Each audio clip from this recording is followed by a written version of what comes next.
Okay, I'm recording now. I'm recording Bob had now. one Thank bro. you, thank you. I like Sorry, we're to trying Y'all to had make one just this bro. a new at the job. just to let you know, Rin. I like to take notes. So in the future, I will Okay, great.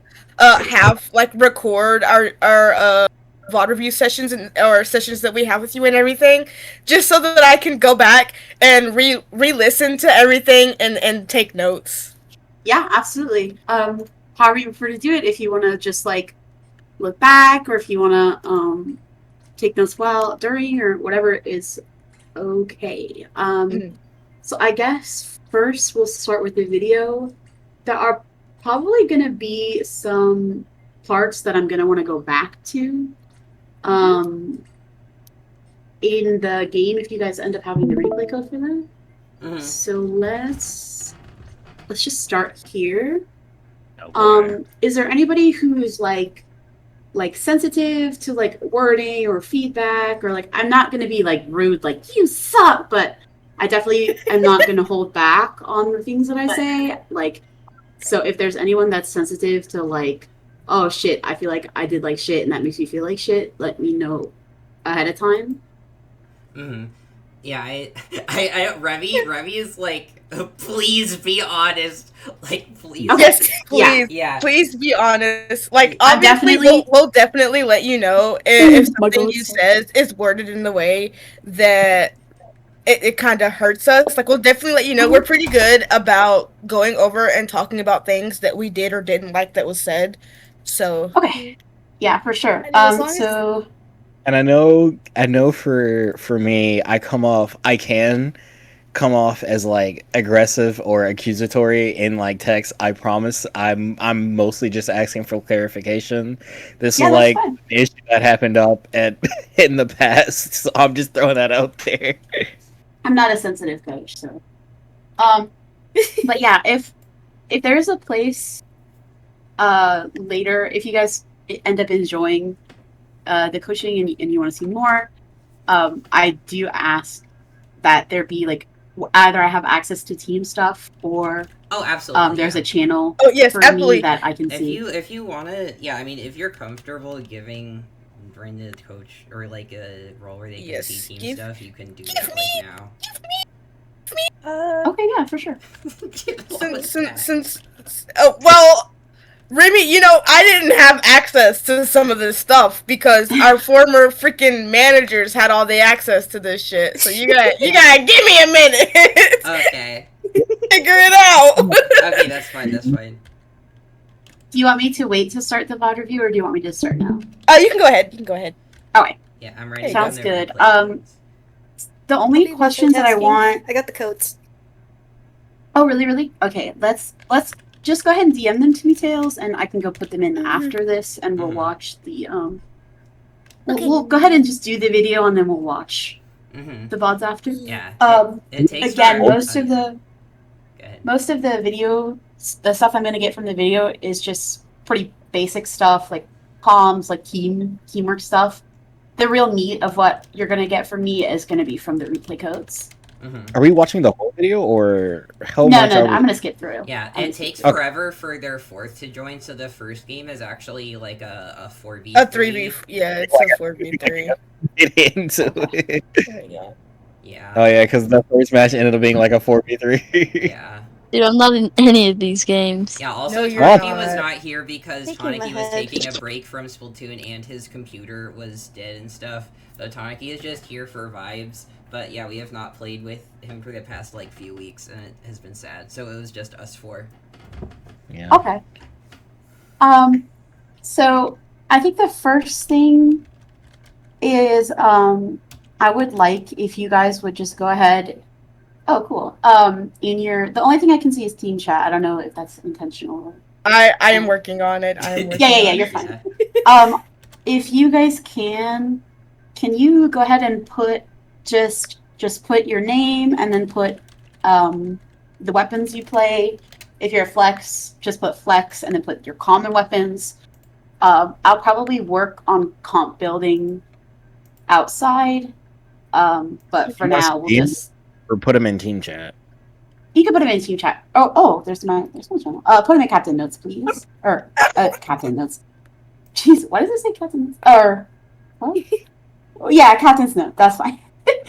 That's okay. Oh, Captain. Yeah.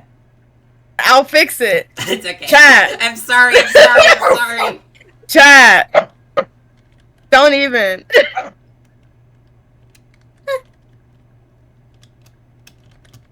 Why is this one? So how long have you guys been playing together as a team, and what would you say your like? I don't want to say like div estimate, but like skill estimate or We actually did Luti, and I think we got div. It was either div 10 or div 9 that we got. I can go look. Hold on. We did not get Div 9. We did not get Div 9.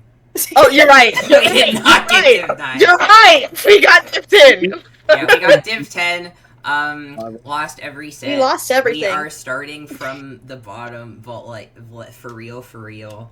Okay. It's been established for 2 months. Yes. And we've been together for like 4 months. 4 months. 2 months. It's No, been 2. longer. I think It's- Really? longer. I I think. came here in February. No, January. Oh my god, January. Oh my god. Wow. That's a long time.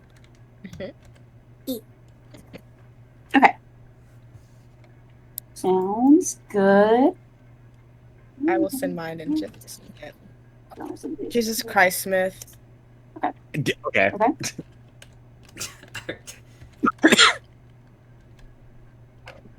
Hold on, I'm missing some things.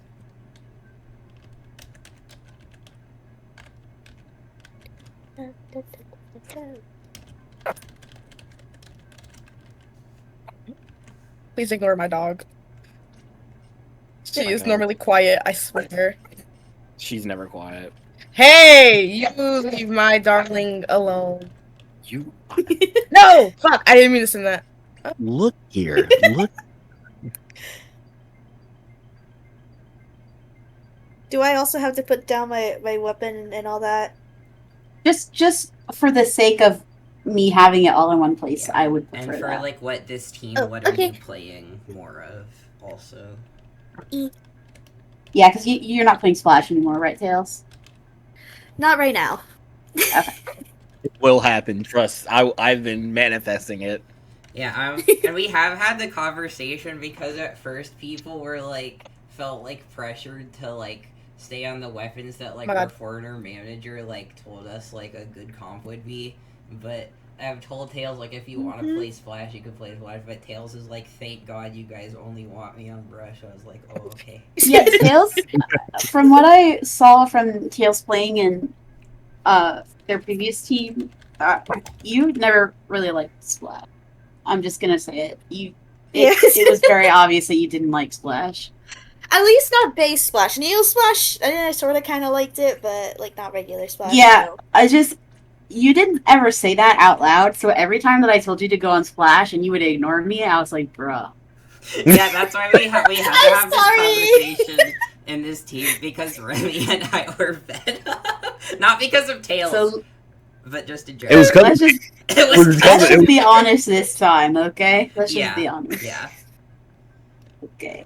So your common comps look like Stamper, Evo. I'm coming. I'm slow typer. Here we I'm go. still typing in replay codes. I think that's all my weapons. I hope I didn't pick up anything new and completely forgot to put it in here. If you want, I can make a channel specifically for us to put like replay codes in if that'll be easier for you. Yeah, Wouldn't sure. That would be good. Okay, I got you. Yada yada yada yada yada. Because I know, like, Wait, that I'm still kind not gonna lie. I kind of thought you didn't notice that. I'm sorry. Oh, really? You thought the coach Yeah. wouldn't notice? Right, Tails. Okay. I thought I could sneak it past you. Right. Just Apologies. Fucking myth. The weapon. Okay.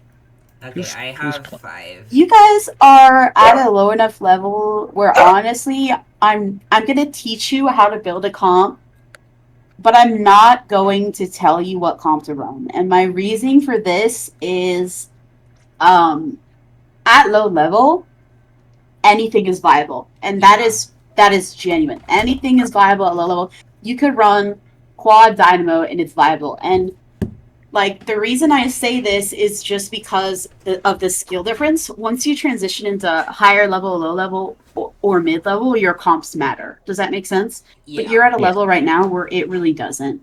So I would rather you guys play the weapons you want to play, and then as you progress up the levels, and I'm going to be honest, guys, you're not going to be a team forever. You're not going to be a team into mid-level playing with each other for, 5 years straight. It's not happening. Eventually, the team will dissolve, people will leave and transition, and that's the only way to really grow as a comp player. Now, if you guys are fine with being low level for your comp career, then absolutely. But if you want to progress through the ranks and you want to break into mid-level, you want to become high level, the reality is that you're going to have to switch teams often. And that's just because playing with other people, against different people, seeing everything that's out there is much more viable than sticking with one team for many years. And I know this, I was on a Div 9 team for a year, 2 years, a year and a half. And only when I started swapping teams did I experience growth. And that's just unfortunately the way that it works. I will say, especially with the scope of your weapon pool, when you guys get to these higher levels, you're going to struggle. I'll say it now, your comps are not strong. And that's okay. Again, for your low level, I don't want you guys to be changing your comps, changing the weapons you like. Over time, you may end up picking up, dropping weapons, whatever. But as you progress, a year from now, if you guys are Div 5, it's likely that either some of you are going to have to sacrifice and play different weapons, or you're going to have to find a team that can accommodate the weapon you have based on the weapons they have. Does that make sense? Mm-hmm. Yeah, totally. Mm-hmm. Okay. So I just need you guys to understand that before we begin. I will teach you how to build a comp, what special weapons go best with each other, things like that. But it's not really going to be applicable until you grow up in the levels. Mm-hmm. And with that, I think we can start here. Let's see. Where does it start? Okay. Everyone can see in here, right? Yes. Yes. Okay. Person ready on their team. Yeah. This game was so winnable. Let's just try to take control of mid here. Yeah. Oh my god. Also, collect your plants, please. Yeah. Okay, chat. They have 2 strike users, so let's be careful. They have strike, black down, and booyah bomb here. So they got entryways here. Yes. Was this the game where my speaker died and I was like playing on blind call-ups? On Remy. I think so. I'm dead to Hydra. Right, yep. I saw. They're throwing all their plants on Hydra, so just careful. Take a grab. I'm sharking like I'm right. gonna take our sniper area. That's 1 strikes. Still on plat.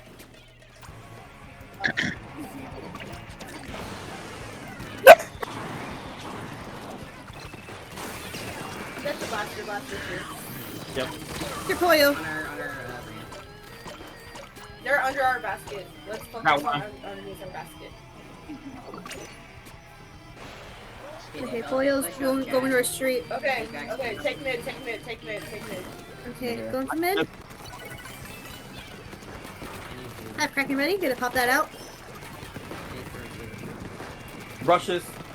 Blasters on that left side here. That's crazy. I missed that. Ah, dead to Hydra. Alright, I'm Hydra popping. on their street.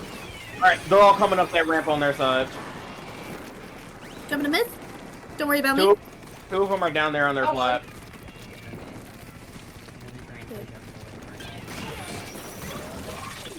Okay, taking your clans. I have 4. Whew, nearly dead to Hydra. Pop throwing bombs. Booyah. Coming in with clams. I got my Some clan. clams. Alright. This is where I'm going to stop, and I'm going to start giving some notes, because I understand you guys a little bit better now. First thing I want to say is, Tails, the difference between your comms is night and day. Really? It is very impressive. This is everything I wanted from you. I wanted you to stop saying those random thoughts out loud, stop, exclaiming when you die, like just saying, I'm getting shot. You need to just be in, commenting on what's happening, what's going on around you, what's happening to you. But all of those inside thoughts are staying inside, and it's happening. And I want to just say first, I'm really proud of that. That's a big change from last time. Now, let's begin to dissect. The first thing I want you guys to notice is the differences in comps. And we're going to kind of break down how comp building works. And by that, we're going to go to Sendo. Now, the major things that you want in a... Oh, God. Yeah. Jesus Did you not Christ. see this before? No, I haven't been on Sendo in... Oh, yeah. So this rolled out like in March. This is recent. This is Like recent. mid-March. Mm-hmm.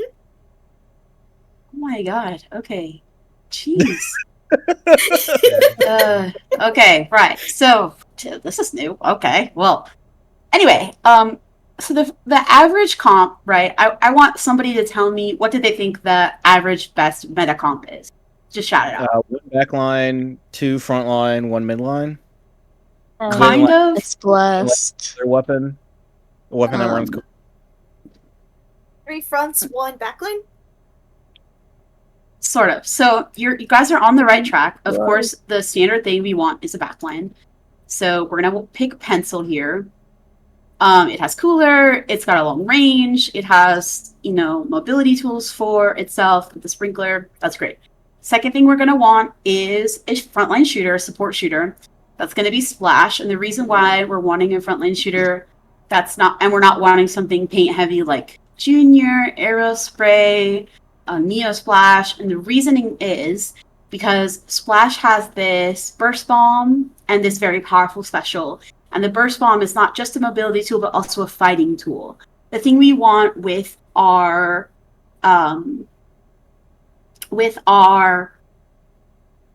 lines, our support shooters, is we want them to be able to take fights. We don't, in this current meta, we don't really want weapons that just sit back, do nothing, just farm special, la la la, kind of paints our... That's not what we want. We want, especially with health bars and flow state, we want weapons that can be aggressive, can obviously paint for special, but also can defend itself and take fights and push up. We want fast-paced powerhouse weapons. So things that are slower or, less damaging, we're not going to want. So like a sploosh would be something that would be for a more niche comp. A jet squelcher we wouldn't really run. A Nova is going to be a really bad pick for a support shooter. I mean, things like that. And then we want kind of a midline aggro. Of course, in this meta, it's going to be S-Blast. This is just a very powerful weapon. It's got the burst bomb, the booyah, the long range mode. And then finally, usually this weapon can be variable. It used to be, in the past, it was Stamper. For a while, it was a mini instead of a splash. But let's just say generally, like a slosher would probably be the best one, right? So this is about the meta comp.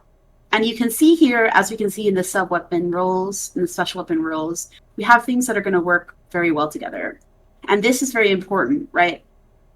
This right here, which is the damage combos. The thing about weapon comps is that we want a lot of combos, because when we're playing a team game, we need to work as a team. And that sounds much more simple than it actually is.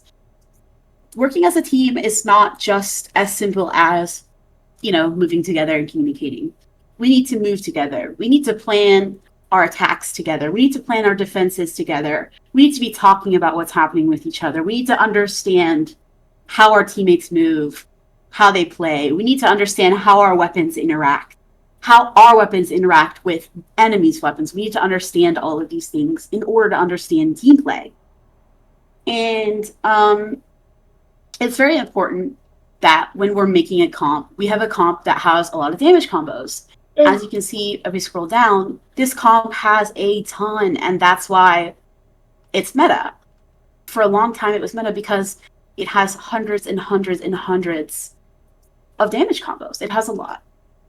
Now, let's pick a comp that's not great. Let's pick something that's not we're not built for each other. We're not really thinking. For example, honestly, the enemy comp. Hydra, Blaster, double thing. Okay, so double T-Tech. This Blaster, right? Yeah, I think so, yeah. Yeah, and Hydra, right? So look at the difference in damage combos. Mm-hmm. It's really not as many. And as you can see on the right, it's not adding up to 100. And you may be thinking, oh, well, 99.5, that's still a lot. Okay, but guys, that's not death, right? It's not. It's 99.3. It's 99.3. And all of these, are requiring them to step in ink and take damage for it to happen. Like, this damage combo involves a special, and so these combos are not, it's not always adding up to 100. So you wouldn't say that it's a great comp. Now, damage combos aren't everything, but it is very important. It's also important for us to analyze the range values of our comp. As we can see here, the Hydra has an insane range value, but the T-Techs and the Blasters are really in a similar area. And that's not good for us. We're not having a lot of different things going on here that are helping us. As you can see in the sub-weapons, there's no chip damage. You have 2 area control specials, which can be okay, but they're the same specials, and really we don't want overlapping weapons. So this comp would be an example of a comp that's really not that great. Another comp that I've been seeing be run, and mind you, I haven't been playing in a while, but another one could be something like this. Where is here? Now look at the difference here. As you can see, we have 4 different range values. So we have a lot going on here. We have area denial. All of our special weapons are different. And now I'm not saying that every special weapon, every sub-weapon needs to be different. Absolutely not. But we have a good variety here. We have the chip damage. We've got range burst to go alongside of that.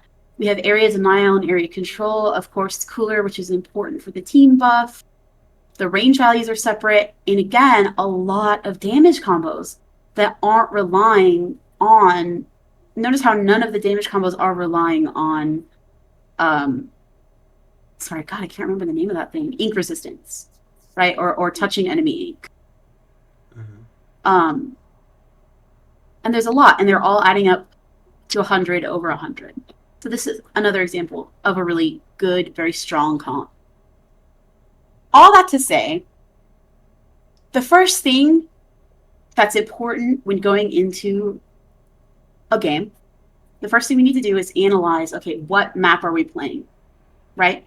So here we're playing Clams, Barnacle. Sorry, been a long time. We're playing Clams Barnacle. So what are the important things? Just go ahead and shout them out. In Clams Barnacle or in Barnacle, where are some important positions? So let's just open map planner here. Let's do Barnacle. Let's do Clams. So go ahead, shout it out. When you start, when you launch from here, where are some places you want to take? Plat. Or Plat. Plat, right. Tell me where that is. Mid. And the Your two street? and the 2 underbrushes that are right next to it. What is... All right. So, this is our plan of attack. Especially in clams, the first thing we want to do is, and in every mode really, the first thing we're going to want to do is try to get control of mid. Now that doesn't mean, we're standing here or we're standing here or, blah, blah, blah. We're not all standing in mid. Okay. That's not what we want to be doing. What we want to be doing is taking something called a power position. Now, power position is a place that gives you an advantage based on where you're standing. It sounds simpler than it is. So a power position, a great place would be right here, our stack right here. Now, this is because we have cover from the wall. We can back up down here or down to our spawn if we want to. We could stand up here as a sniper. We've got plenty of view. We've got a lot of room to see what's going on. We have good sight lines for areas people want to go. Here we can see up there. Is that making sense? Mm-hmm. Yep. So every map has its own power positions. So specifically on Barnacle and Dime, the first thing you're going to want to do is determine, okay, does my teammate have a weapon good for a flank, good for a skirmish, good for going around in these streets here?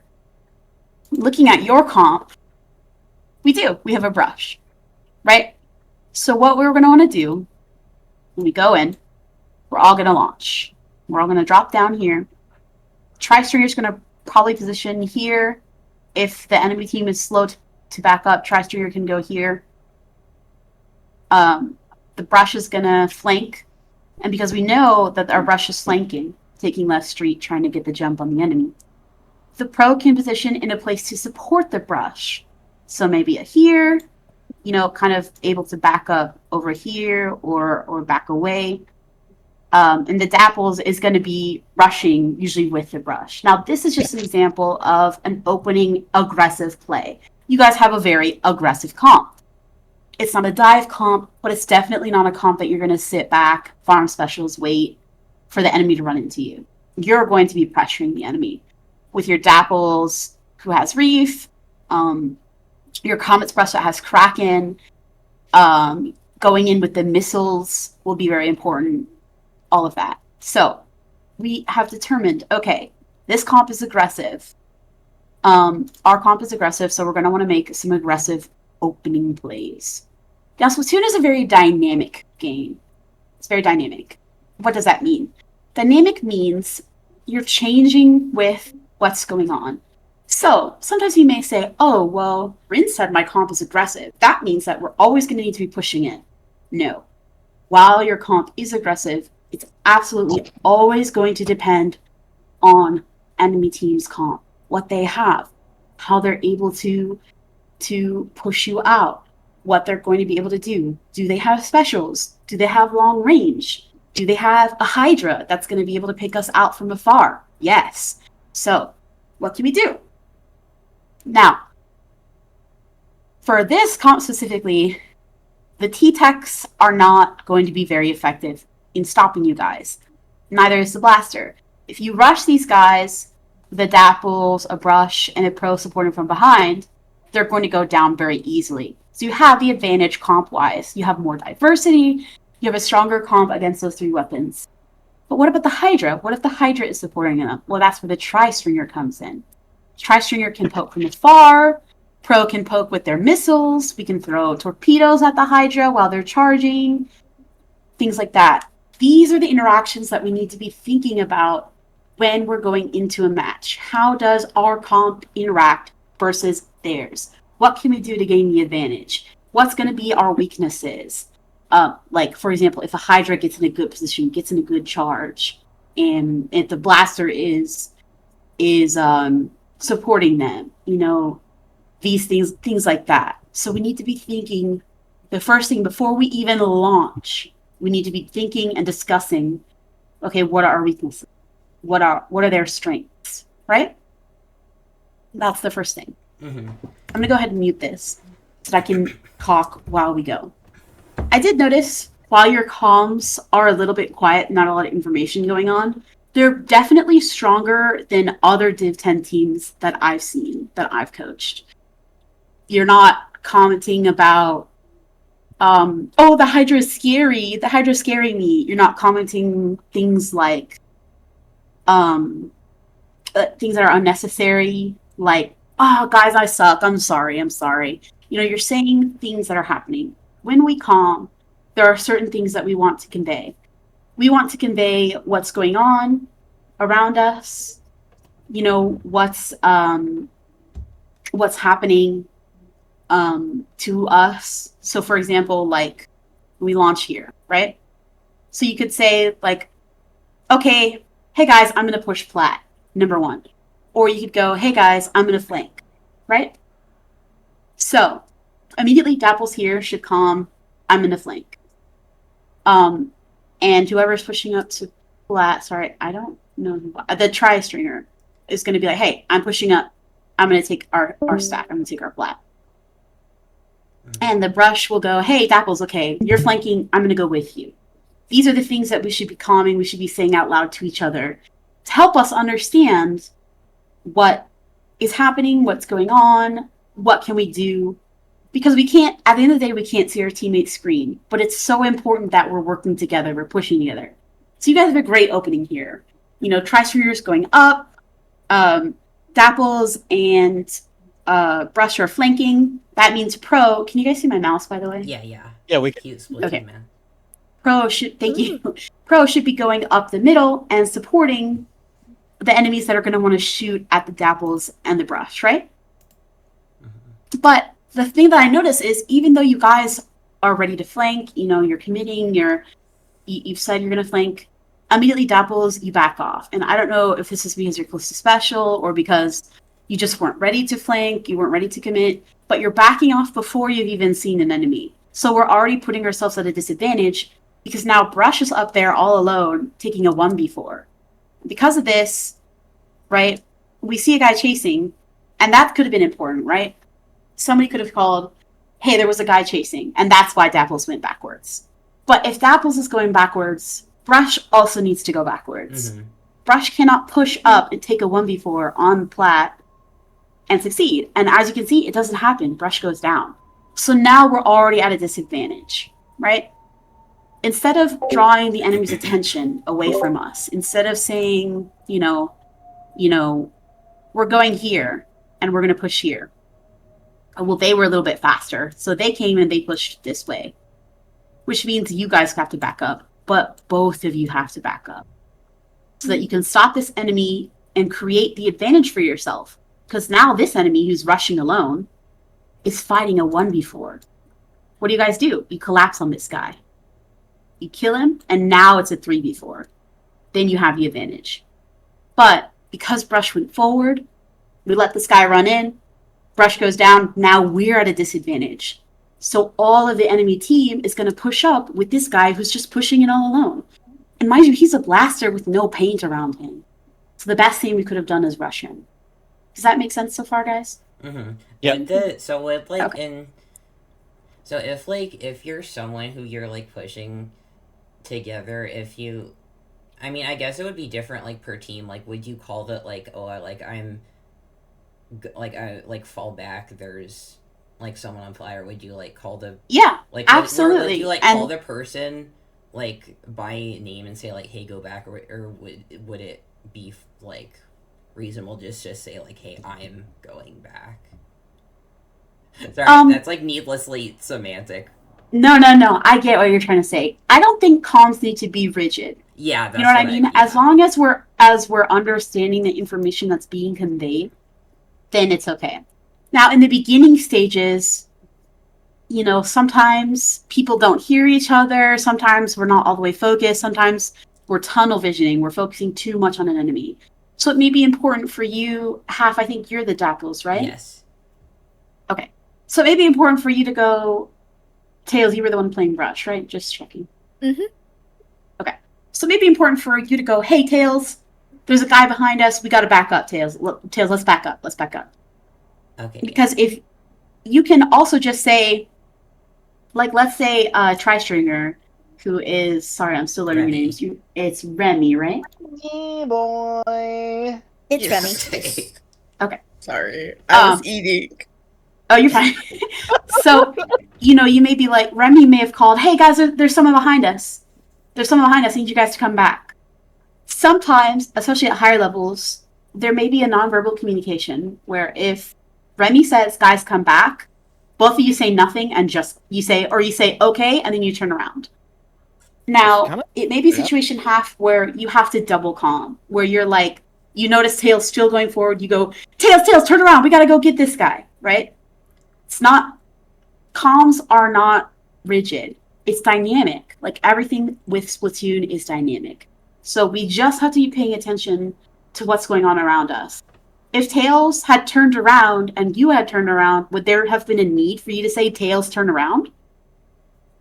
No, right? So it's just dependent on what's going on. Splatoon is a lot of processing information very quickly. So again, it's a good question, but don't think about comms in black or white. Mm-hmm. It's always dynamic. Everything in Splatoon is dynamic. So, okay. Tails went forward. Unfortunately, we should have had them come backwards. We should have killed the blaster. But this is what's going on in the scenario now. So, Pro and Dapples are trying to kill the blaster. Now, this is a situation where Dapples, since this blaster is absolutely threatening your team, and he's got no ink around him, which means he's at a severe disadvantage, but you guys are still really scared. Mm-hmm. You're playing very scared. And I understand that, right? You're low on ink. So this is a scenario where you would say, hey, I'm low on ink, can we rush this guy? Or I'm low on ink, I have to back up. And then the rest of your team, the pro has a lot more range than you. The pro can shoot this guy out, or you guys need to back up. In this scenario, since Tails went down, we would need to back up. We can't take that fight. Dapples is low on ink. We are a member down, so we need to back up and get into the defensive, right? What ends up happening is it looks like you guys do back up, but another enemy from the left, I'm not sure if it was called or not, looks like the Hydra, ends up poking me. And so, Remy, when you notice, Tails goes down or one of your teammates goes down, you need to be putting yourself in a position where you can help without getting yourself killed. Because if you don't have people that are supporting you, you're going to die. That is the life of a backline. Everyone is going to be targeting you. All the specials are going to get thrown at you. People are going to rush you. And there's really nothing you can do about it unless you just mech diff. So you need to be putting yourself in positions where you're at the advantage, where you have the high ground, where you can support your teammates to go forward and hold bases. All right? Does that make sense? Yes. Okay. So unfortunately, instead of, you needed to back up here, but okay, you didn't. This is our first cursing session, so don't put too much criticism on yourself, right? Don't criticize yourself. Just think about what we could do differently next time. But okay, so you go down to the Hydra. Now it's just the Dapples and the Pro. And you guys are getting pressured, but while you're getting pressured, Dapples, you could go back up to take this fight alone. And now this, I get it. You get the kill. You're like, oh, this blaster's really unaware. It's fine. But when you get to these higher levels, this would have been a bad play, and let me say why. Because you trade this guy, you kill him, but the Hydra is right there. And what ends up happening is the Hydra's shooting at you. Where are you going to go? You've got no ink. Hydra's shooting at you. You have nobody supporting you because Pro is backed up. So now you're stuck in this corner with ink being thrown everywhere, bombs being thrown at you, and you're going to go down. So in this scenario, I would have recommended you jump out or wait till the Hydra runs out of charge and back up. But there was the T-Tech back there. Again, it's all about context. It's all about knowing where people are, checking your map, listening to comms, listening to our other players, and seeing what's going on.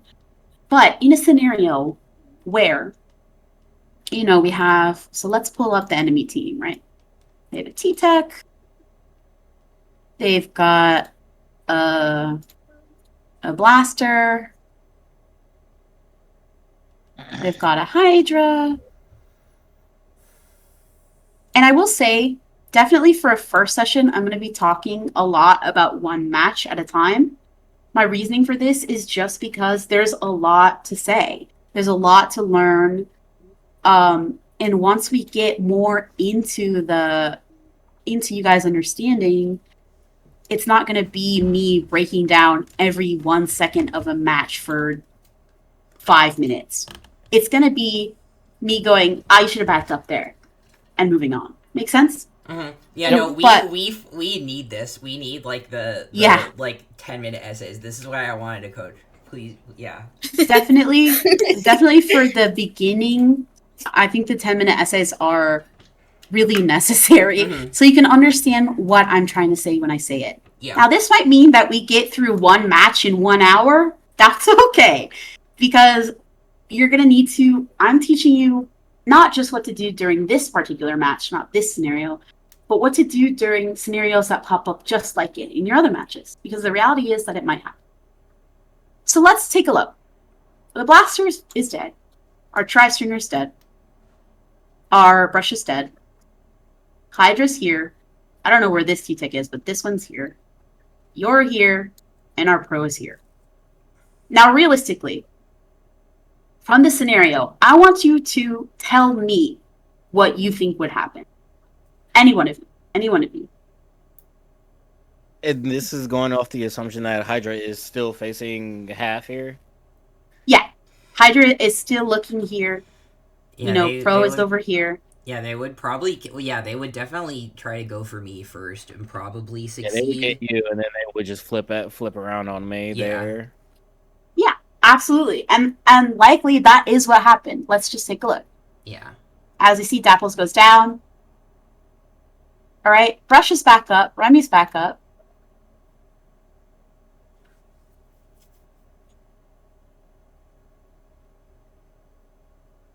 But now the enemy team is in a great position. The T-Techs are here. We're scared. We're backing up. The Blaster's probably coming back. They're taking our power position, right? So they're in a power position. Now, one concept that I need you to understand is man advantage. Somebody take a guess as to what does that mean, man advantage? How many Like, people are how many alive people are and how alive, many yeah. people are dead? Yeah, absolutely. So it's just as simple as, do we have more numbers, more people alive than the enemy team? And right now, the answer is no. The enemy team has 4 up. Our Dapples just went down. They're in a power position, and we're not. So what we should do is we need to defend, hold our positions, or back up if necessary, and wait for all of us to come back together. Because playing as a team means fighting as a team. Now, this doesn't necessarily mean that, you can never go on a skirmish on your own, or if you see an opportunity to take something by yourself, you should never take it, or this or that or the other. Again, Splatoon is a very dynamic game, and everything about it is dynamic.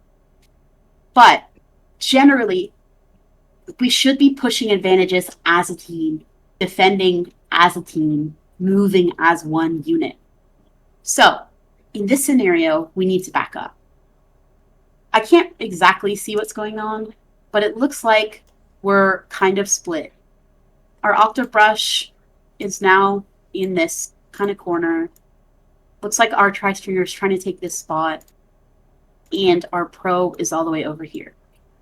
Now, this normally might be a good spot if our enemies were also in a similar spot. They're also spawning. Pro is going to take plat. Brush is going to flank. Tri-Stringer is going to, defend from here. But our enemy team is on this plat. So, when we're at a disadvantage like this, we're at a man advantage. The team has a man advantage. They have a positional advantage, and we don't. Somebody tell me, what resource do we need to push the enemy out and gain our space back? Special. Bombs. Special? Special. There it is. Bombs and special. And you guys are on the right track. Absolutely bombs and special. So in scenarios like this, we can't just push up into the enemy team with our weapons. It's not going to work realistically. We don't have enough paint. We don't have enough space. They have Power Clan, they're ready to go. They have the good position. We need to farm a special. We need to wait for a special. We need to throw bombs. We need to push them out with our ink, right?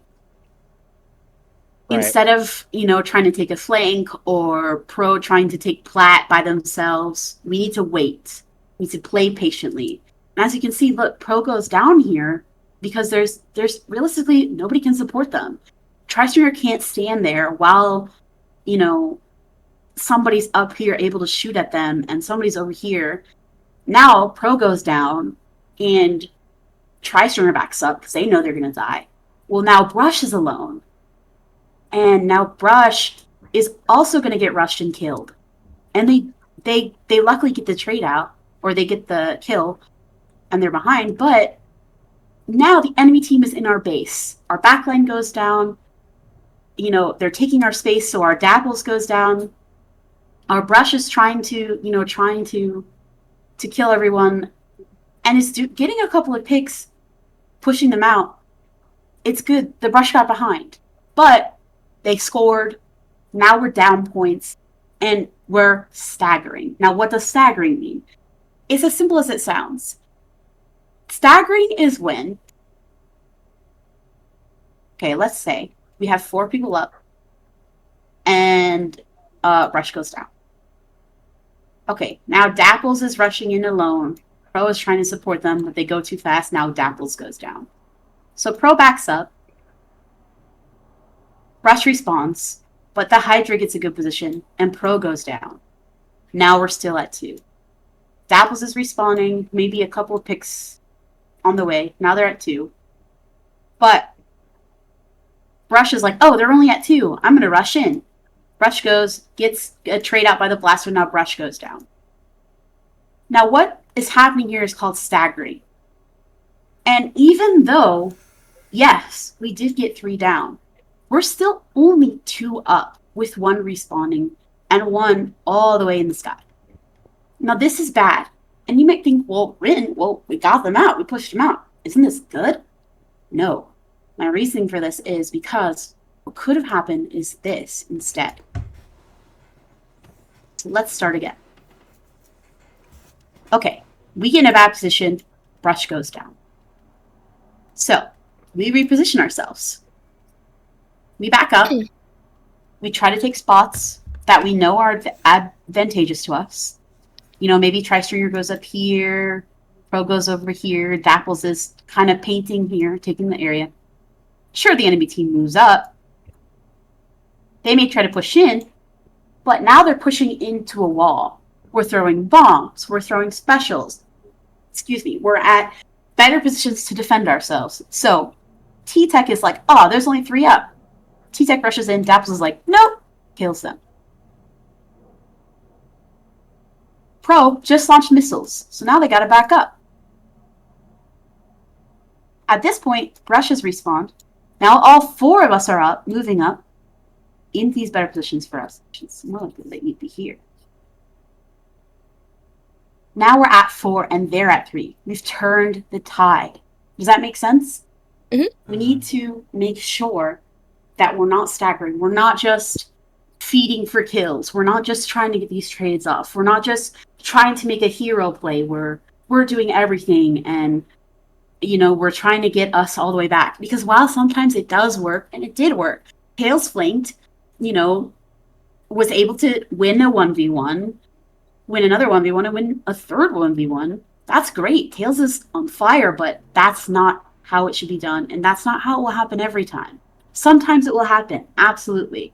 Sometimes you're going to get advantages from those hero plays, and sometimes you have to make those hero plays.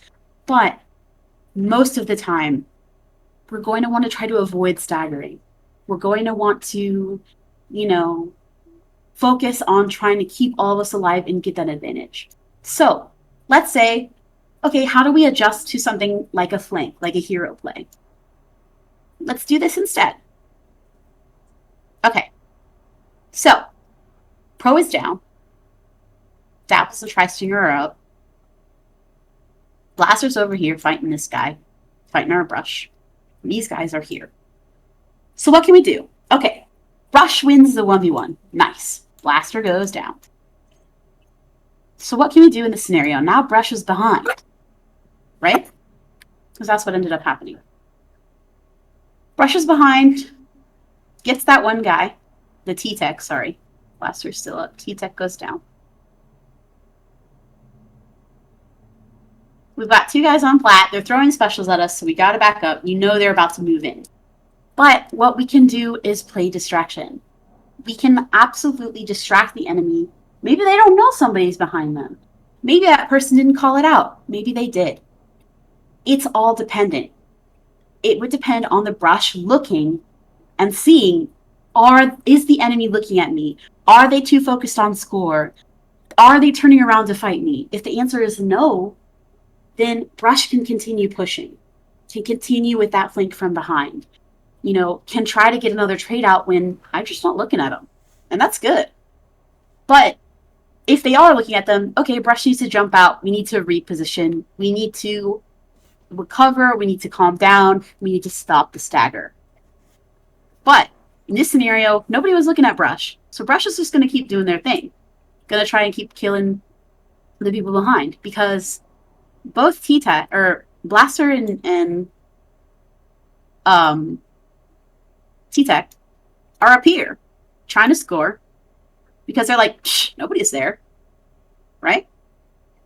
So Brush gets this kill on the Hydra. Hydra goes down. But T-Tech goes up, fights this Dapples here, and Dapples, instead of doing something called stalling the fight, they're like, oh, it's just a T-Tech. I'm a Dapples. I can easily kill that guy. And they run in. Blaster comes up from underneath, kills them. Or maybe they didn't even know that the T-Tech was there. T-Tech gets the advantage, shoots them. Hydra's not looking. Hydra's not looking. Hydra's shooting them. So they get crossfired. They die. But it's just Hydra's not looking at them. Brush is going crazy. Brush is like, this guy wasn't looking at me. Kills the Hydra. But now Dapples is down. Now it's just a 2v1. But Blaster is slow and just used special. So it's already delayed because it's using a special where it can't use its weapon at the same time. So Brush is like, fuck that. I'm going to go up and kill this guy. Goes up. T-Tech drops down. Kills the Blaster.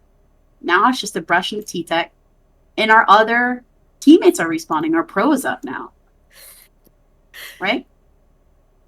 This T-Tech's panicking. Okay, oh my god, everyone's here. Oh my god, what do I do? What do I do? What do I do? Everyone's here cornering this T-Tech.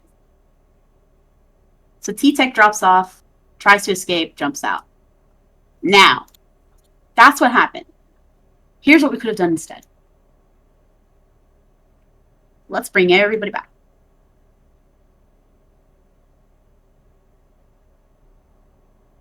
First thing that needs to happen, right? Dapples is up here. First thing that needs to happen. Tails. Right? Tails needs to say, Half, T-Tech is coming up on your right.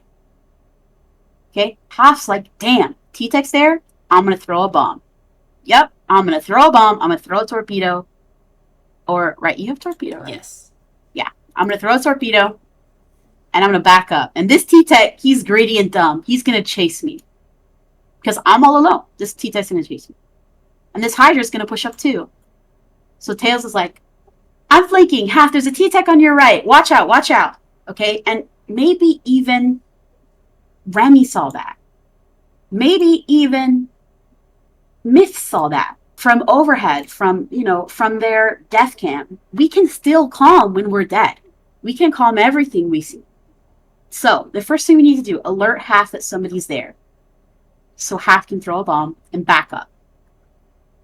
Tails is now behind. Nobody's looking at Tails. Tails is like, I'm going for Hydra. Calms that. Hydra's down now. Now they know Tails is here, but Pro's respawning too. Miss is respawning. So, Hydra's down. T-Tech is still chasing Dapples because Dapples is stalling the fight. Half is stalling the fight. Is throwing bombs, is aggravating them, is kind of taunting them to get them to keep fighting Half while Tails is behind, wrecking shit up. So now, when Tails gets close, Tails calms, Half, rush this guy! You guys get him from behind. Boom! T-Tech's dead now. Now it's just a Blaster. Blaster has just used his special. Sure, he's got ink, but he's got no special. He's got no paint support, nothing. And now there's 3 of us. So what do? We throw bombs at him until he backs away. And now everybody is up, and we collapse on this guy. Now, we don't necessarily have to kill somebody in order for it to be an advantage. Mm-hmm. Getting them to back up is also an advantage. Getting them to move, getting them to get out of our way is an advantage. We want them to get out of the space that we want to occupy.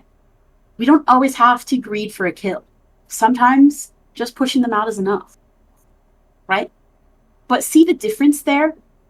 We used our voices and we communicated where people were. We made a plan based on Tails' flank. We stalled out a fight so that Tails could continue to go up and we could support them without the enemy team noticing Tails was there. And we pushed everybody out. Now, again, Splatoon is dynamic. Plays that we, that I make here, plays that I, make up, it's not always going to happen like that. Honestly, it might not ever happen like that. But it's just the concept of it. Splatoon is very dynamic. I'm going to say this a lot. It changes. Everything changes. Circumstance changes everything. But generally, this is an example, an idea of what team play needs to look like. It needs to be calming what's going on and reacting based off of that. Right? Mm-hmm. Does that make sense? Yeah. So, now let's see what happens. Okay, we've got a great advantage here. The enemy team is all respawning. We're picking up clams. Our brush is kind of taunting them to look away so we can push further into mid. We're in a good spot right now. Blaster's here, so we're gonna fight him together. We're cornering in. But now something happens where we didn't focus on fighting the Blaster, and Kraken just went away expecting everyone to follow. So no one communicated. We're not going to use Kraken to greed for a kill. We're not going to use Kraken to just push in, be invincible and get a bunch of kills, because honestly, it's not going to happen. People are just going to dodge out of the way. We need to be using our specials in order to gain an advantage. We already had an advantage of being able to push up since their entire enemy team was dead. What we needed to do was save that Kraken for our push. Because when we have Kraken, we can push the enemy out. If all 4 of us are here, and the enemy's respawning, the Blaster's here, let's just say they were here, right? Tails pops Kraken. What can we do with that? Okay, we have a power clam, right? That was a power clam. So what do? Kraken goes up, and we move with it. We all go with it. Kraken goes up, we move with it. So, here's what we need to do. In Splatoon, we need to, 1, calm what's happening, decide what plays we're going to make, what the weaknesses and strengths between our comp and the enemy comp, which is going to depend on what play you make. 2, help our teammates. Fight with our teammates. Talk to our teammates. Make everything that you're going to do clear. 3, position in spots that give us advantages. On our plat, on our stack, in our bats. Wherever will give us an advantage based on the scenario. 4, stall out fights if necessary with bombs, specials, to push the enemy back, to, not die, but also not give up space while we wait for our teammates to respawn so we can fight together. And finally, we need to, while making a plan with specials, we need to push up with our specials. We're not just going to have one person pop special and go wild. we need to do something with that special. We need to react upon that special. We need to be present with the special so that it's getting value. Because if we just pop a Kraken goes over here, T-Tech's like, fuck you, I'm dodging out of the way. Then Kraken's about to run out. Kraken's got to turn around. Blaster's like, oh, T-Tech told them Kraken was behind. Blaster just moves back. Kraken comes back. At this point, everyone's already moved back because they know Kraken's going to go away soon. So what value did Kraken get? Kraken got no value. Does that make sense? Would it have been better to just hold on to Kraken there? Uh-huh. Yeah. And it is absolutely okay to wait to use a special until it is not only safe to do so, but valuable to do so. Now, that doesn't mean you're holding your special for over a minute, right? You're not holding your special for 30 seconds waiting for an advantage. Sometimes you get to make your advantage with your special. Sometimes we have 4 up and we have a special. Maybe we're in neutral. Maybe we're at the beginning of the game and we're in neutral. And Pro has Tentamissiles. Pro's ready to go with these Tentamissiles. Now, we haven't necessarily gained space. We haven't done anything yet. But what we're doing is we're creating a path for ourselves. We're creating an advantage. So we pop missiles. We missile everybody. Now the enemy team has to back up. Or maybe they want to back forward. What does this create for us? An advantage where if after the Pro, launches missiles, now they're either pushing into us, which means we have the advantage because they have weapons that don't push very well, and we do. So when we're up close, we can just kill them all. Or they back up and we move forward. Also remember, if you pop missiles on them and they move forward, they can't back up because now all the area behind them is going to be painted.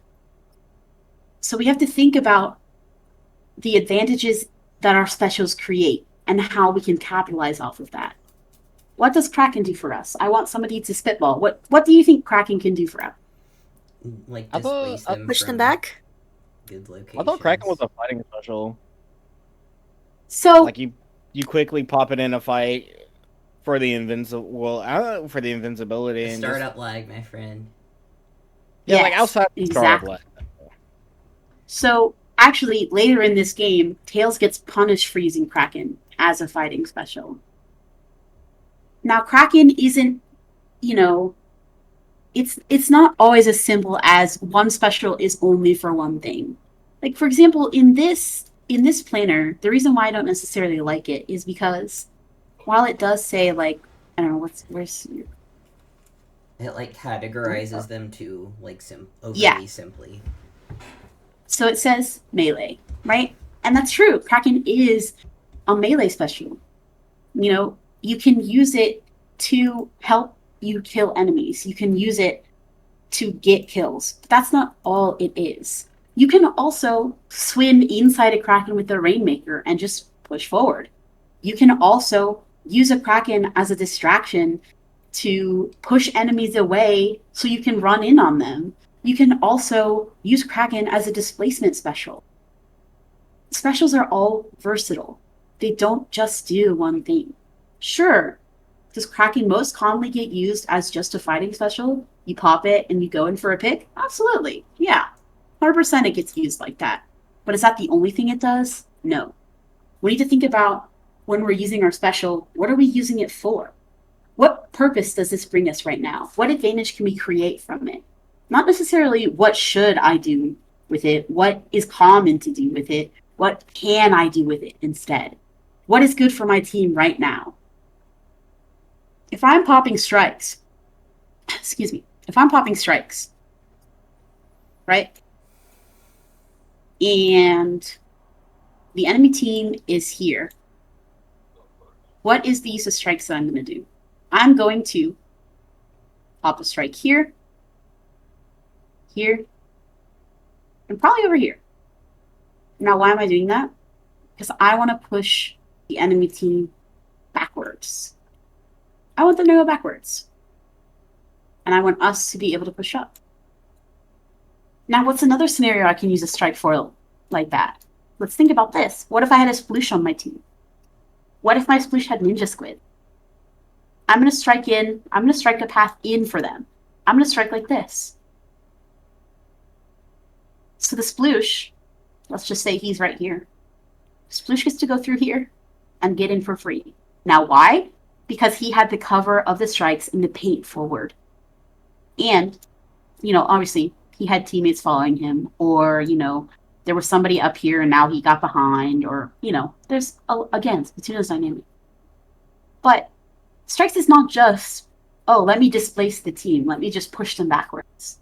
No, it's also, let me get us in. Let me make a path for us.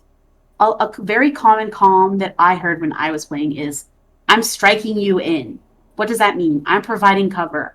I'm providing a place for you to stand where you can't get hurt, but the enemy can. I'm providing paint for you. Does that make sense? So yes, specials do have their common uses, but it's not always like that. It's not always the same. Someone had a question. I think someone was talking, but I didn't. Huh? I don't think so. No, I think No? I think that was me. I think that was me with the Kraken question earlier. No, I just a second ago, I thought someone was trying to say something, and then I was. If not, it's okay. Sounds good. So let's see. Let's continue to look here. Now it is 12:10, so I'm gonna go a little bit faster because it's been like over an hour, so I don't want you guys to just get information overload and then get confused. This has already been a lot going on so far. So let's just. Should we quick? I don't want to say quickly. Should we move to like the point of views for the first match? Sure. We could do that. We could do it next time. We could stop for now. We could. I mean, what do you guys want to do from here? I was because if we're on borrow time, I think we could end it off with the because we have the replay codes. I don't know. We have the replay. This one. Let me check if we have this one. Maybe. Yeah, it's the first one, Barnacle Clan Blitz. Oh yeah, I do have that one. And then like, we could quickly run through like the point of views, and then we can end it off there. Okay, Which do you if you just want to give me that one code, then I can. Go ahead. Yeah, it's in the replay codes channel, which I don't know if you can see it, but it's the first one. It's Barnacle's. Oh, okay. Oh, you labeled it. Thank you. You're welcome. Yep. Living in your mind now. Too late. Remy, are you still with us? Remy's dead. Yeah, I know I'm not. Stop. Stop. Stop. Not today, chat. Not today. I am. I'm trying. You're crying? Tears in your eyes? He is trying. We need to see the shadows in my room. Can't take back the love that I gave you. I'm gonna get you.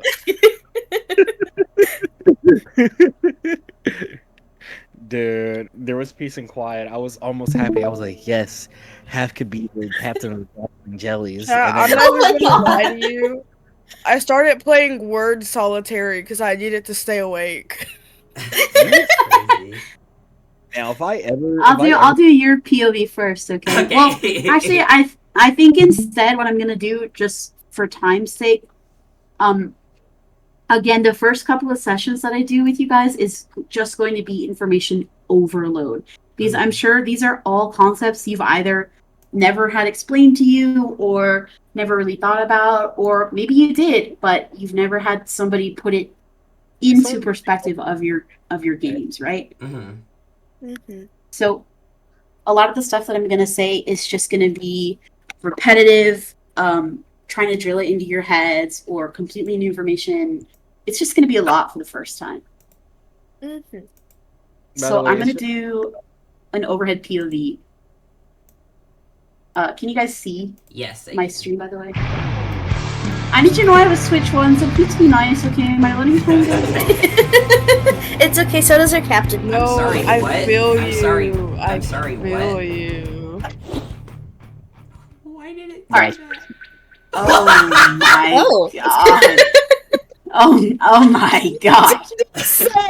Oh! Alright. You're gonna see the Don't moment. get Splatoon 3 from the garage sale. Dude, Hey! it's gonna be like halfway through the match. There's like a push we did. Remy goes in first, dies, then half, then me, then Tails, all trying to throw this one ball. Was that this game? Right. What the This- fuck are you talking about? It's around the end. Remember when we tried to score? Remy would never miss Oh! the ball throw. Shut up. Shut up. And hey, like, that kind of thing is going to happen. Like, Yeah. you're going to miss a ball throw, Yeah, you're going to totally. whiff a shot. Yeah, I missed You're a going ball to throw lose a before. 1v1 Myth has that you missed a ball think throw you before. should. I'm like Tails just needs to miss a ball throw. Then we'll have Clan Blitz is always our worst mode to play in. Yeah. And I'm not surprised. It's absolutely a terrible mode to play unless you know to work as a team. And most low-level teams don't. That's just how it is. I get it.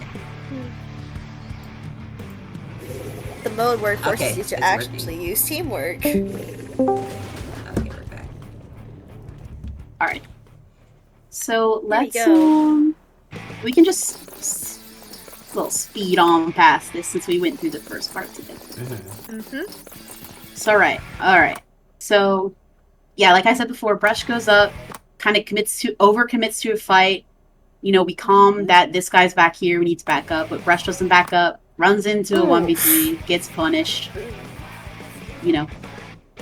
Yeah. They take that advantage. Hydra gets our tri-trigger because they're not positioned well. Now we're at a 2v4. We're still pushing it even though we should be holding and backing up.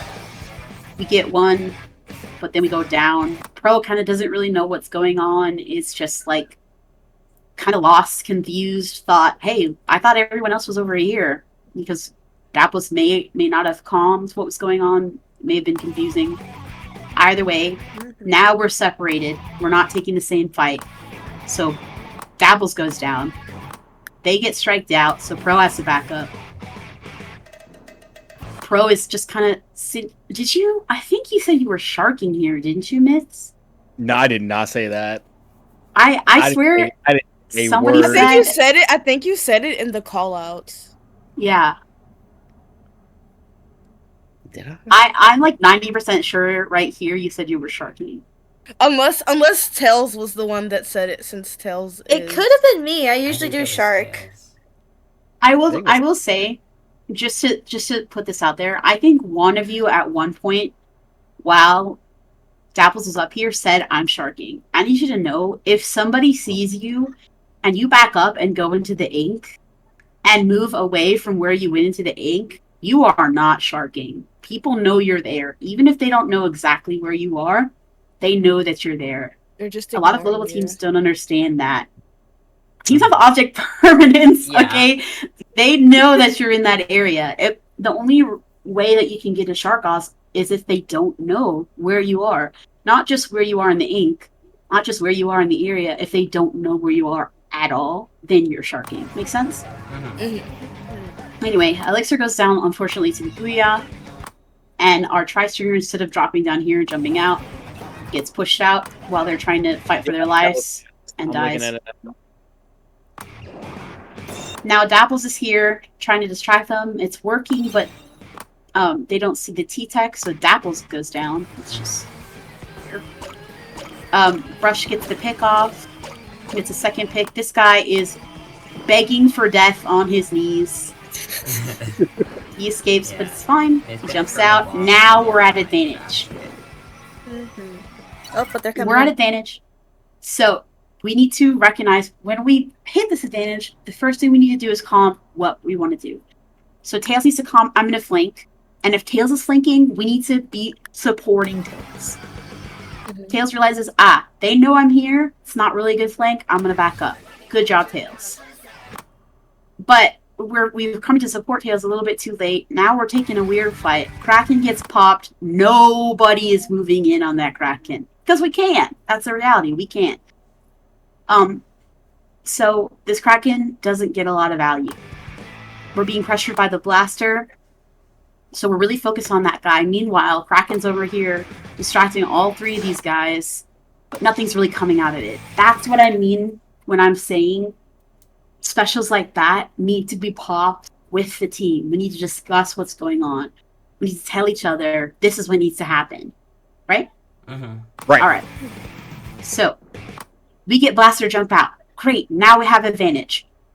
Brush and Trister need to push up. Trister needs to grab that ball. We need to push up. We need to push up. The Trister grabs the ball. Brush goes down, unfortunately. Maybe we weren't looking.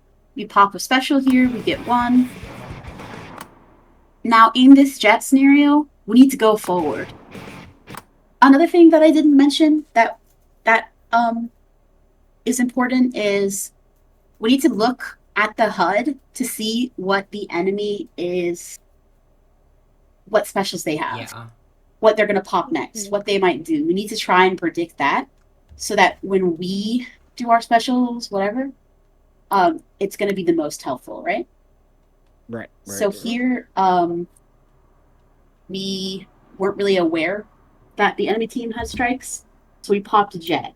Now, Jet into strikes is no bueno, because strikes are very big and Jet is very small. So, Jet luckily doesn't get killed by these strikes, but also cannot get its full value. That is something that we call special trading. Special trading is when you pop a special to stop another team's special. And a lot of times this is beneficial, especially for low-cost specials like popping a strike into crab or popping a crab into, like, well, crab isn't really good. It's kind of weird sometimes, but anyway, that's nuance. But I think it's like a 50-50, because at startup, you can chip down. It depends, but if you're fighting a crab and a booyah, a lot of the times, the booyah will outwin the crab if booyah gets popped first. So popping a crab in response to booyah is honestly not a good idea. Because 90% of the time, then the booyah just gets thrown at the crab, and then the crab goes down. Sure, the booyah gets wasted, but now you're dead. Make sense? Right. So, yeah. So we get a kill with Jet. Now we're in a really good position. So Tri-Story needs to go up immediately. And we do. But for some reason, Pro is backing up. I think we're focused on clams, which makes sense. We don't really have a lot of clam economy. But we have enough to get a score in.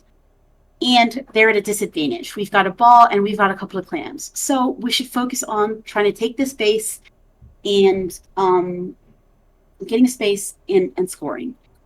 Now, clams is a very specific mode about, it's a little hard for you to understand when should I be grabbing clams versus when should I be pushing up. That's something that I'm going to get into a little later.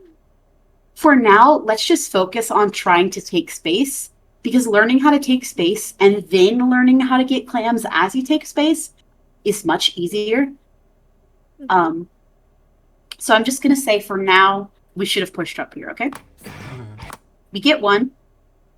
Now here's where you pop a reef, but I really wouldn't have recommended you do that because you get killed immediately. And reef is a very hard special to use.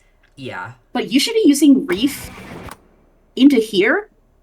Then enemy team turns around to look at you, and now your team can push up and kill the enemies. Make sense?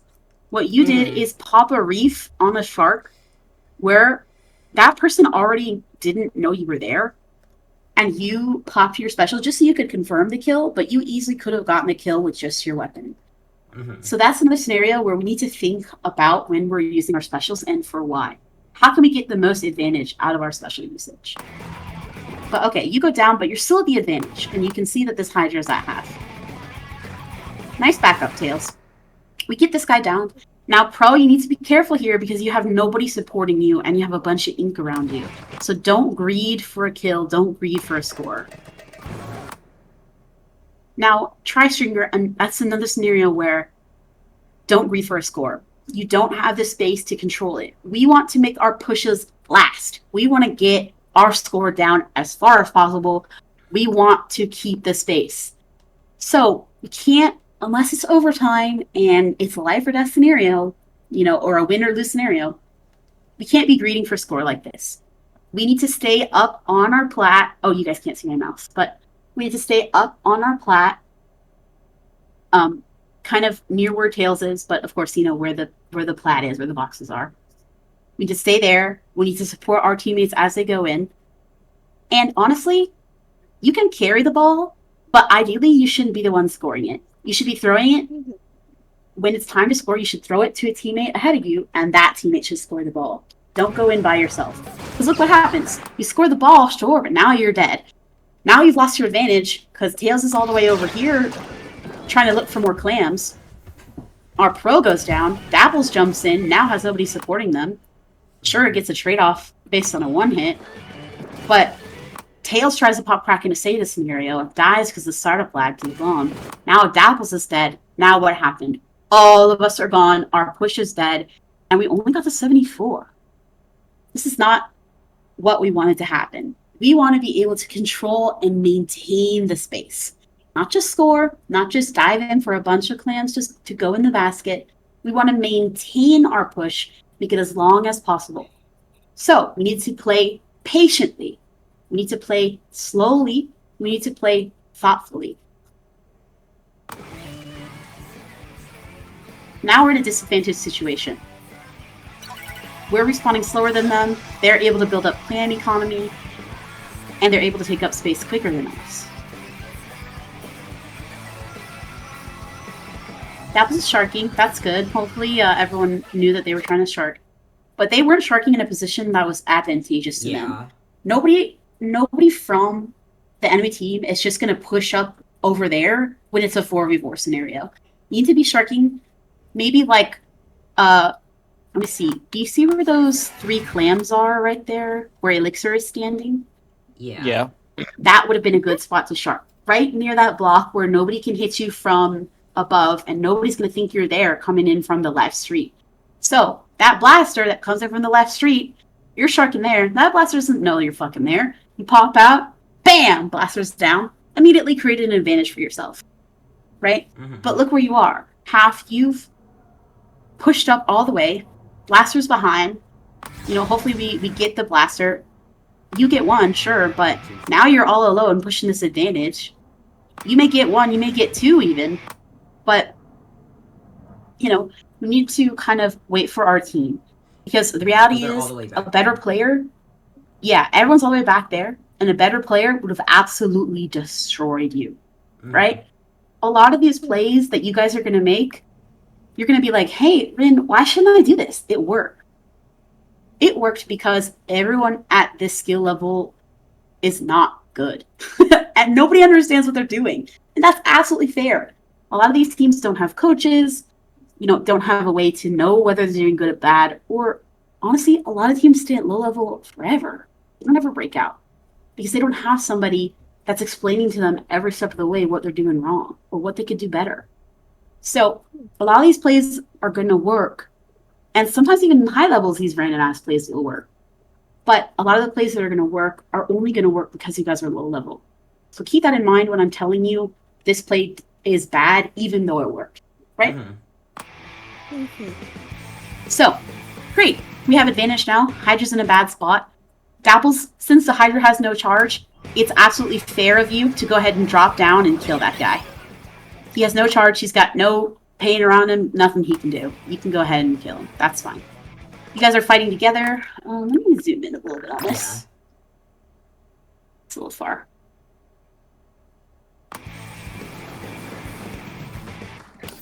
Right, so we zoom in. We're popping Kraken a bit early. There's nobody there for us to pop Kraken for. So we needed to save that until the enemy team starts dropping down. Or we can pop Kraken and go up the ramp and up through the uninkable to pressure them. Make sense? But we do score. We get 1. We popped a jet. Unfortunately, the jet goes down. When we pop Jet, we need to be making sure we're popping Jet from a high spot where nobody can hit us, or from a spot a little bit farther behind. So like maybe on the block there, on their snipe, on their plat, somewhere where you can get high into the air and decimate them from above. But notice how now, Tails, since you popped your Kraken early, you don't have it to keep this advantage. Even though there's 3 of you, it's a 3v3. So you go down because you can't exactly fight a T-Tech at that range that you were at. Now you're at a disadvantage. Your pro's already low, so they go down. Now it's just half. That guy's gonna pray for a reef kill, which absolutely makes sense. You gotta use the reef, see if you can do something, but it doesn't work. Now all of you are down. So really that was caused by using 2 specials, one too early and one at a disadvantaged position. And all of that could have been avoided if we had used our specials at a better time. Remember, they had no specials. Sure, they had strikes, but they had to farm them. And likely we could have killed them before they got strikes. And we could have continued the push.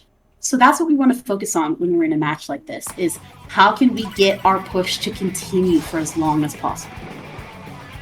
Alright, so they're trying to push up, but notice how actually we have a lot of map control. Map control is another thing that's really very important. We can absolutely push up and take way more space than this, because chances are that they're going to have to push up slow. You know, there's no direct advantage that they have besides having strikes. Sure, they have a lot of balls, but that's only good if they can get up and throw them in. Reality is, in this scenario right here, they're already low, they have one special only, and we have a lot of paint around the map. So we can push up and create an advantage for ourselves. But, okay, you guys didn't know that, so you don't really push up too hard. You're kind of defending yourselves, which is good. You're holding your positions, and you're making it so that they can't push up. You're trying to create an advantage for yourself, but this is your mistake. 2 of you go in on street when they see you, and the other 2 aren't coming with. You get one, but then you split because you didn't communicate which way you wanted to go. One of you's in mid, one of you drop down for safety. And still, our brush, who should be in the front lines, and our tri-stringer, are in bad spots. Our pro gets painted out and goes down because of the special.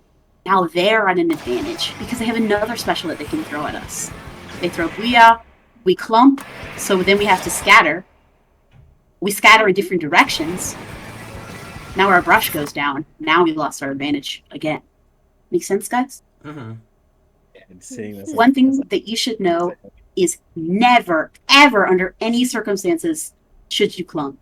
Never should you be standing on top of each other. Never should you really be standing in positions next to each other. Unless you're popping like a crab next to a tri-stringer or something like that, then the tri-stringer should move. But you should never clump like that, because it creates scenarios where the enemy is just able to just one bomb, one strike, and you're all dead. Or a scenario like that where you all have to back up, and you have to back up in different directions, because you can't back up in the same direction as somebody else, or because there's just not enough room. So it'll create a scenario like that. So never ever clump. As many times as you fight together, do not clump. Now Dapples is sharking, but sharking in a really bad spot. And the reason why I say this is because this is a spot that is very likely to get painted over. Yeah. That's where they want to go. So again, with the sharking, we want to make sure we have cover. We have a spot that's unlikely to be painted. So maybe somewhere, behind the block, near mid, like the little black box near the wall, behind the ramp, to the right of where Remy is standing. We're lucky it was the blaster, so you don't get painted over. But then, because Remy takes damage, they have to back up. Now it's just you go down, and you're creating a stagger for your team. So this is another example of staggering. This is why they're able to score so much. It was really important that we held our ground. It's not a time to be sharking. It's not a time to be trying to make a play, trying to create an advantage. Right now, we need to defend and make sure that we're making it so that they're not scoring. Not so that we get an advantage, not so that we, kill them all, not so that we make hero play, just so that they don't score. Now they're staggered, Tri-Streamers panicking, pushing up in a scenario where they shouldn't. They have Jet, sure, but who's there to move off of the Jet? Nobody. Pro goes down to the strikes because they're getting specialed on. Now it's literally just Tri-Streamer up with a brush. Dabbles jumps in. Sure, this could be fine. And you guys do end up getting a trade, but Brush goes down, isn't able to do anything, and they score. Both of you go down to a bomb. They're able to get jumps in. Nobody's here to defend. They get all those balls in. And honestly, guys, this is where you lost the game. As soon as they had the chance to create and hold this advantage for themselves is where you lost. Now, that doesn't mean that you can't come back, that there's no way to come back from this. You still have a minute. They're backing up. They're not all the way in. All of you are back, and you've got pity. But honestly, at your level, that is absolutely a place where you lose the game. So let's look at what happened now. Okay, Tails is making a push on this heat tech. They back up, which is great. So now all of you should move forward. But instead of moving forward, you guys kind of stay in the middle, kind of move back. Pro is way too far behind for what's going on with the Kraken. So nobody's moving off the Kraken. They're trying to fight this blaster over here. But instead of doing something called clearing, which means clearing is when we paint the areas around us so that we know very obviously if somebody is coming up. So if Pro or Brush, Dapples, even Tri-Streamer had painted that street over there on the left, then this wouldn't have happened. Blaster wouldn't have been able to come up. We would have been able to push up with Kraken. We would have been able to probably score. So we need to clear before we move forward. We need to make sure the areas around us are painted and we know where everybody is. If we push up and somebody's behind us, that makes it so that we actually lose our advantage of pushing up. Because now we're being pincered. One's coming in from the front, one's coming in from the back. And we're going to die. We're going to get crossfired on and die. So, before we move up, make sure to clear areas. It doesn't mean painting every single little bit of it, but throwing a bomb. Just painting a little bit. Maybe you even move down that direction just to make sure that nobody's there. We have to make sure that people aren't around us before we try to make plays like this. But now look what happens. Our backline goes down. We're separated. Our brush is forward. We don't have special anymore. Our brush goes down because they get in a bad position with Kraken. Now we're back again at a disadvantage. And we're running out of time. Dapples has Reef, uses it in a way that's not creating an advantage because nobody can push off of it. You get one kill, sure, but then you go down. Oh, you don't. My goal. That's my goal. I think this is it. Okay. This is different. Okay. Here's what happened instead. Sorry, I misread the situation. Pro popped missiles. Yep. Because Pro popped missiles, Dapples went in with the Reef. Which is actually good. That's called using your specials with each other. So everything I just said, ignore that. Okay, that was a good play. You were using...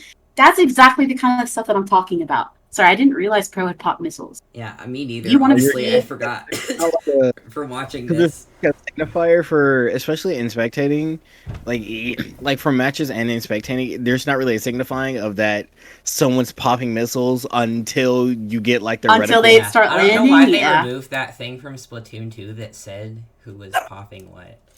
Yeah, it'll show up on Yeah. like the screen. The That's left best. side, yeah. Because it would cover the screen, and then if somebody was coming in from your left, you couldn't see it because of the Oh yeah. notification. Oh yeah, I guess. Thanks. So, but anyway, you capitalized off of your enemy, of your teammate popping a special, which is exactly what you want to see. Now, in that scenario, yes, we may have been able to wait a little bit longer. We may have been able to wait for both of our teammates or even just one of them to come back, so it doesn't create a scenario where it's all on our Dapples to get a pick, because sure, they get a pick, but it would have been really easy for the enemy team to just collapse on them had they not hit this crazy movement, right? So that play did need to happen a little bit faster than it did. missiles needed to be popped first and then Reef, whereas I think it was actually Reef and then missiles in response to Reef. The play could have been a little bit more solid, but it did work out, and you had the right idea. Good job. So, now we have this advantage. They're striking, you're able to pick them out because they're striking, and we have a ball. In this scenario is when I would have said somebody needs to jump backwards, likely Brush or Tri-Stringer needs to jump back and grab that pity from home. Luckily, I mean, it's not great, but it is good. Brush goes down, so now Brush can grab the pity from home. Oh no. Yeah. That's it. Now, listen, that isn't a scenario where I'm like, you guys majorly fucked up. I get it. It was win or lose, right? Yeah. You know, overtime, sometimes you have to make plays that aren't great. But let's analyze what could have gone better there.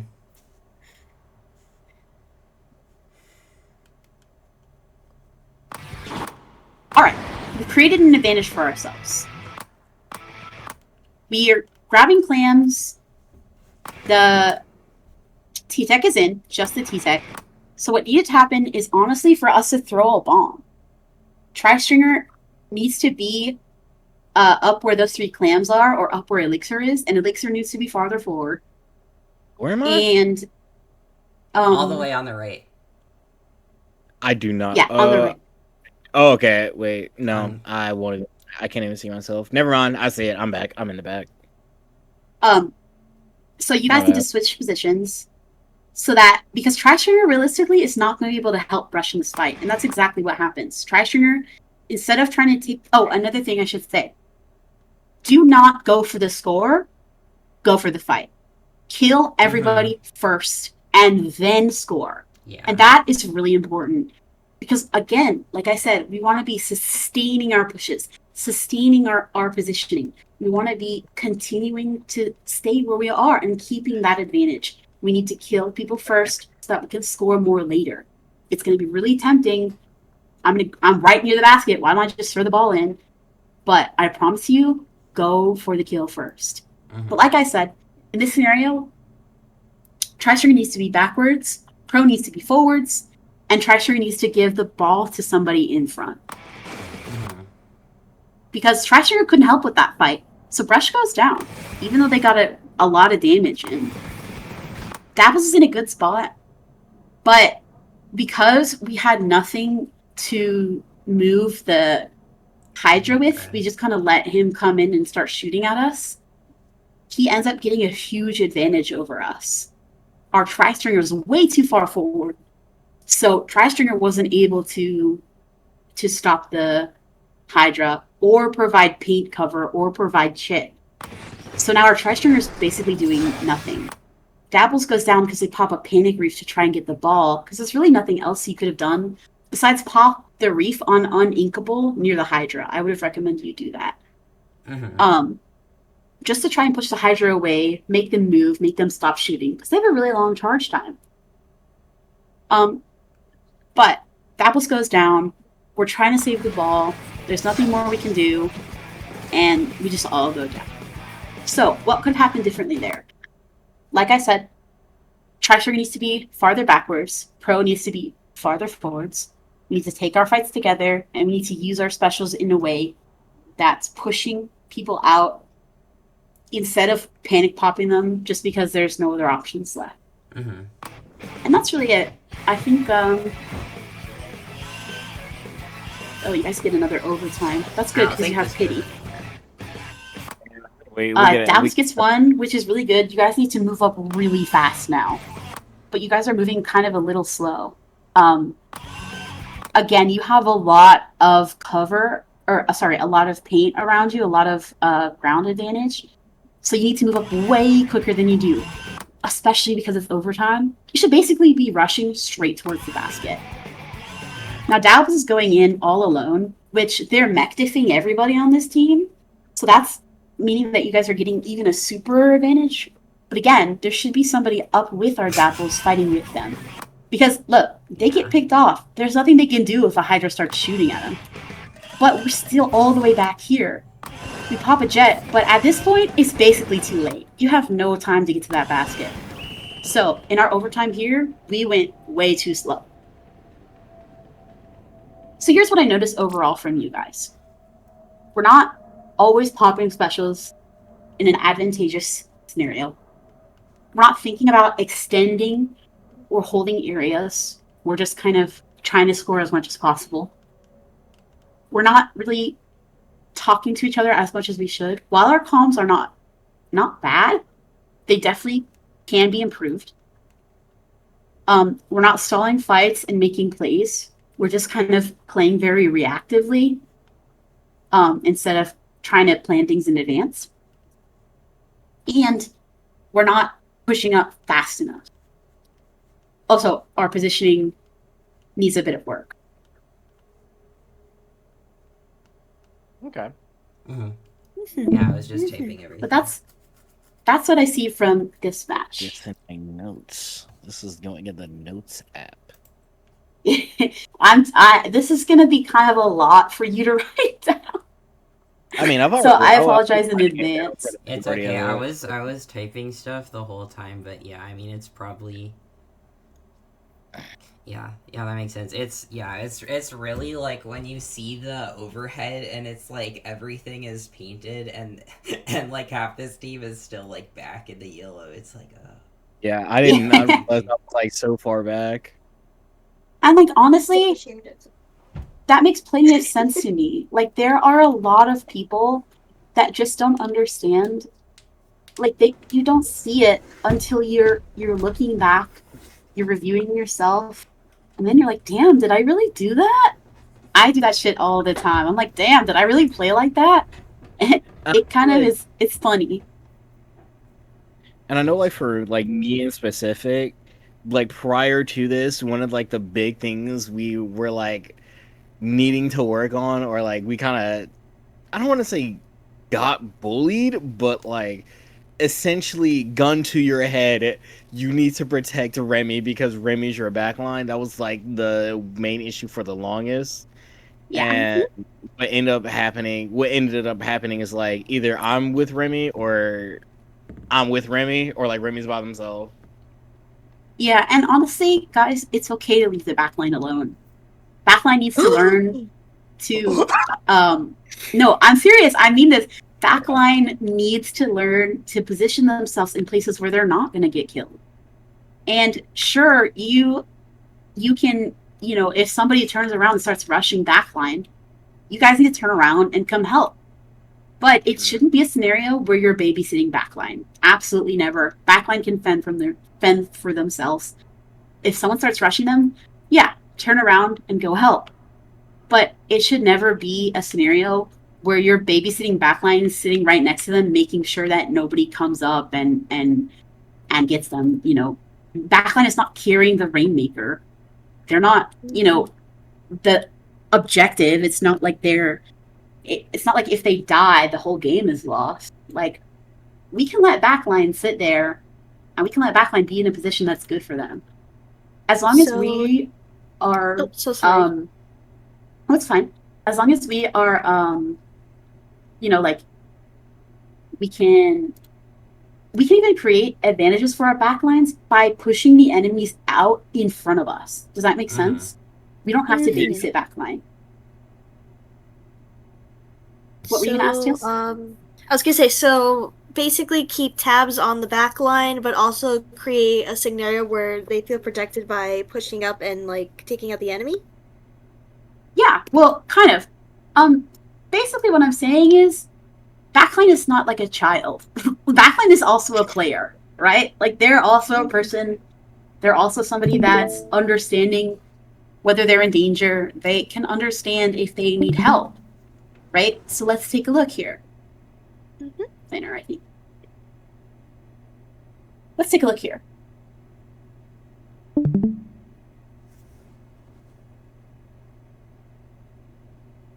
Okay. So, in this scenario, backline is here. You guys are in a push position. Everyone is pushing. Everyone is trying to get the clams in. Da-da-da. It's...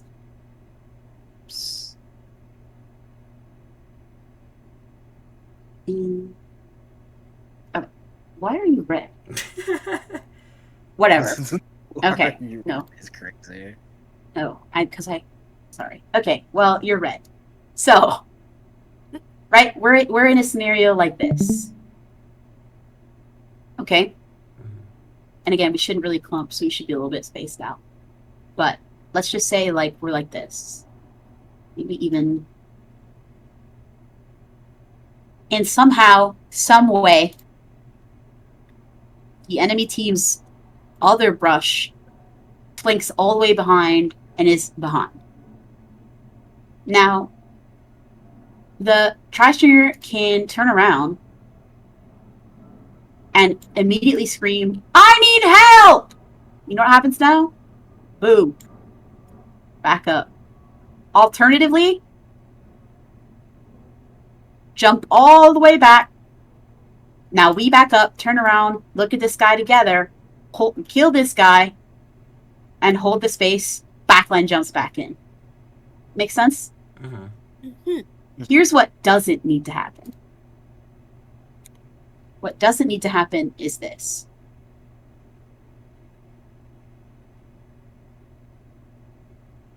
I'm here. And now Brush is staying here to protect me to make sure that doesn't happen. This should never happen. Why? Someone tell me why this should never happen. Because we're not pushing to take control of mid, and we're with Brush And being now we're technically down a player. Exactly. Yeah, Brush is doing that. Now, this Brush is doing fucking nothing. What is this guy doing? He's sitting there. What can he do? Nothing. He can't do anything. The reason he can't do anything is because there's nothing to do. What if there was no flank? Then what? He's sitting there for nothing. Then he just sits there. Now, Tri-Stringers, he looks like a dumbass because he's just sitting there being princess guarded by this Brush who's doing nothing. Now, the Pro and the Dapples have to do everything. So now you have one less person. Let's say it was a Pro here instead. Same scenario. They do not have the range to hit that. They can't hit all the way where the Dapples is with that range. Absolutely not. They'll probably hit like right here. So it's the same thing. Now, what if you had like a heavy? What if you had a heavy instead of a Pro? Same thing. Heavy can hit like maybe right here. But honestly, Heavy should be standing right here. Wouldn't that be two backline? No, I'm thinking about the comp. That's not what the discussion is about. Yeah, I mean, yeah. Ideally, you wouldn't be running this comp, but let's just think about it, right? And at the end of the day, we're still not princessing. We're still not guarding the Tri-Stringer heavily because we're focused forward. Tri-Stringer can fend for themselves. They absolutely can. And you know what? There might be a scenario where you guys have to turn around and come help Tri-Stringer because somebody rushes them. That's just going to happen. You cannot sit there and try to prevent that from happening. The way you can prevent that from happening is by killing everyone in front of you so that our backline can move up. And it's not just on the front lines to kill everyone. Backline can also help. Backline can provide shit. Backline can, hit a good snipe. Backline can provide paint. It's not just on the front lines to kill everybody. The backline helps. So whoever told you, don't leave your backline alone, don't listen to them. It was more of a protector, but like it wasn't like they were saying stay near me. It was kind of like just make sure no one is flanking your backline. Now that's true. Pay attention to the people that flank. Because if your backline gets downed, it creates a disadvantage for you. You no longer have that cover. You no longer have that chip support. But the way of going about making sure there's no flanks isn't standing next to the backline, making sure that they don't get killed. It's clearing your area as you push up. It's using callouts, saying, does anybody know where the brush is? I don't know. And if you don't know, then be aware. Be ready and prepared to turn around at a moment's notice. Paint behind you. Use your map to see paint trails. Be proactive in trying to find out, where is this brush, right? Don't just ignore it. Don't just... there are scenarios where if someone's behind you, you can ignore it. I'll get into that later. But if you know that somebody's going to flank and they're going to do a lot about it, don't just ignore it. Don't just wait. You need to be proactive about finding out, but that doesn't mean standing next to your partner. Make sense? Mm-hmm. Okay, does anyone have any questions from today? Anything they can think of specifically? If not, you can always put it in my channel. Ping me, DM me. Okay, hang on, I'm scrolling through my Discord message that I typed. Well, none for me. No, I have zero.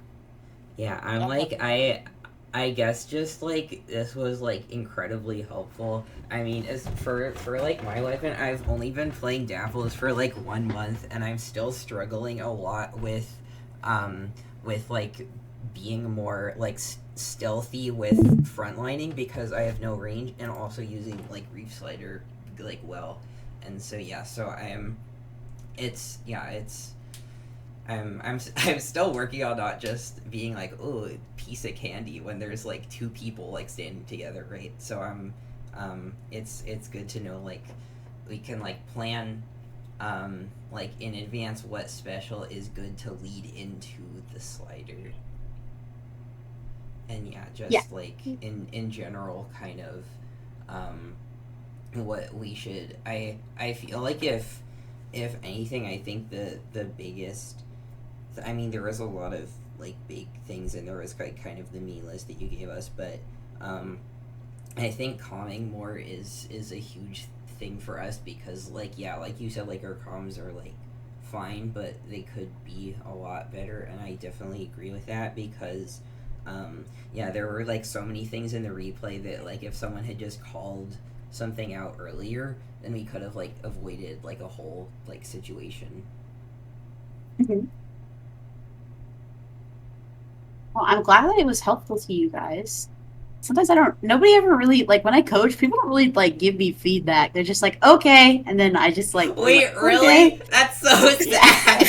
I'm like, this is the best day ever!